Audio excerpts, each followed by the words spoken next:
ഇന്ന് ജൂലൈ 5. സാഹിത്യത്തെയും ഭാഷയെയും സ്നേഹിക്കുന്നവർക്ക് ഈ ദിനം ഒരിക്കലും മറക്കാനാകില്ല. തലമുറകൾ വ്യത്യാസമില്ലാതെ ഏവർക്കും സുപരിചിതനായ വിശ്വസാഹിത്യകാരൻ വൈക്കം മുഹമ്മദ് ബഷീറിന്റെ ഓർമ്മ ദിനമാണിന്ന്. കുട്ടിക്കാലത്ത് ഫയൽമാനാണെന്നാണ് കുട്ടിക്കാർ, പിന്നെ എഴുത്തുകാരനാണെന്ന് ആഗ്രഹിച്ചത്. കാരണം ഞാൻ വൈക്കം യൂണിവേഴ്സിറ്റിയിൽ പഠിക്കുമ്പോൾ വൈക്കത്തെ അക്ഷണിക്ക് പുസ്തകങ്ങൾ കച്ചവടക്കാർ വരും. അപ്പൊ എന്റെ സ്നേഹന്മാരുടെ വീടിന്റെ വരാന്തയിലാണ്ട് കച്ചവടം. അതാ എനിക്കൊരു നോവൽ എടുത്തു തരും വായിക്കാൻ 4 മണിക്ക്. ഞാനത് രാത്രി മുഴുവൻ ഇരുന്ന് വായിക്കും. ഞങ്ങളുടെ വീട്ടിലെ അങ്ങേരെന്ന് പറഞ്ഞ ഇൻഡസ്ട്രി നിറ്റോടിക്കുന്ന ശബ്ദം കേട്ടാണ് വായന നടത്തുന്നത്. മലയാളിയുടെ നാവിൻ തുമ്പിൽ ഭാഷയുടെ മാധുര്യം ആവോളം എത്തിച്ച, ചിരിയും ചിന്തയും ഒരുമിച്ച് തൂലികയിൽ ജനിപ്പിച്ച, നഗ്നസത്യങ്ങൾ കഥകളിലൂടെ ഉറക്കപ്പറഞ്ഞ, നവോത്ഥാന മാനവികതയ്ക്കും അപ്പുറത്തേക്ക് വളർന്ന ചരിത്ര പുരുഷനാണ് ബഷീർ.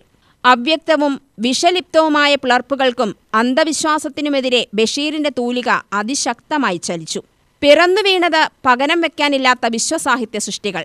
ബാല്യകാല സഖി, ശബ്ദങ്ങൾ, പാത്തുമ്മയുടെ ആട്, ഇവയിലെല്ലാം നാം കേട്ടത് പ്രതിബദ്ധതയുള്ള എഴുത്തുകാരന്റെ സത്യസ്പന്ദനങ്ങൾ.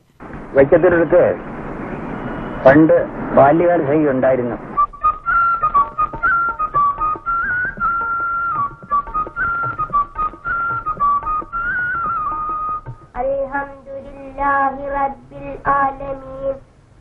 സ്നേഹിച്ചിരുന്നവർ മരിച്ചു പോവുക, ഇതിൽ അത്ഭുതകരമായി എന്താണുള്ളത്?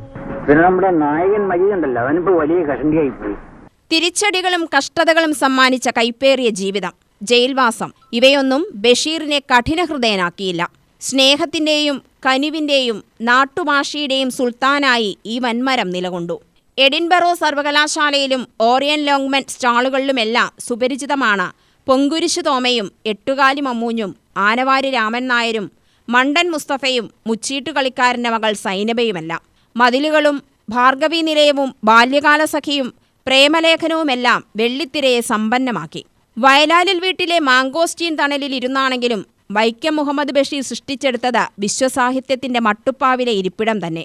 കഥാപുരോഹിതന് മലയാളത്തിന്റെ ദസ്തയോവിസ്കിക്ക് സ്മരണാഞ്ജലി. യുടിവി ന്യൂസ്, പാലക്കാട്.